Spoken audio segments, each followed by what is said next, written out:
సవాల్ ఎవరు చేశారు? కేటీఆర్ చేసాడు. ప్రతి సవాల్ ఎవరు చేశారు? బండి సంజయ్ అనేది. వాస్తవంగా ఎవరు మళ్ళీ రియాక్ట్ కావాలి? కేటీఆర్ గారు రియాక్ట్ కావాలి. కేటీఆర్ రియాక్ట్ కాకుండా మధ్యలో వీనికి ఎందుకు? పిల్ల వచ్చాగాడు వీనికి ఎందుకు? నేను కూడా మాట్లాడగలను, కానీ సాంప్రదాయం అది కరెక్ట్ కాదు. పిల్ల బచ్చా అంటే ఇంకోటి అది కూడా అనకూడదు. మేము మా సాంప్రదాయం కాదు అది. మా భారతీయ జనతా పార్టీ ఎప్పుడు అట్లా తిట్టమని చెప్పలే, కొట్టమని చెప్పలే.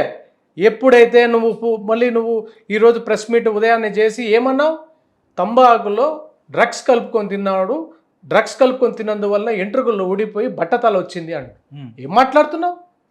ఏం మాట్లాడతావు? ఇదే విధంగా చేర్లింగంపల్లి నియోజకవర్గంలో గతంలో ఆంధ్ర తెలంగాణ అని చెప్పి ఈ ఎమ్మెల్యే శాసనసభ్యుడు మీ బీఆర్ఎస్ పార్టీ నుంచి గెలిచినటువంటి గాంధీ మీద అటాక్ చేస్తే, అరకెపూడి గాంధీ మీద అటాక్ చేస్తే నీ ఇంటికి వచ్చి నీ ఇంట్లోనే ధ్వంసం చేస్తే నీకు దిక్కు దిశాన లేదు. మళ్ళీ మా బండి సంజయ్ అన్నని మాట్లాడతావా? మా బండి సంజయ్ అన్న గురించి మాట్లాడినా, మా భారతీయ జనతా పార్టీ కార్యకర్తల గురించి మాట్లాడినా, ఏ నాయకుడి గురించి మాట్లాడినా సరే మా శ్రేణులు అమాయకులు అనుకునేరు, సిద్ధాంతం కోసం పనిచేస్తున్నారు అనుకునేవారు. కానీ తీవ్రత, మీ యొక్క మాటల తీవ్రత, మీరు చేసే వ్యాఖ్యల తీవ్రత, మీరు వ్యక్తిత్వ హననం చేస్తున్నారనేటువంటి ఆలోచన మా భారతీయ జనతా పార్టీ కార్యకర్తలకు తెలిసిన రోజు ఇదే రిజల్ట్ వస్తుంది.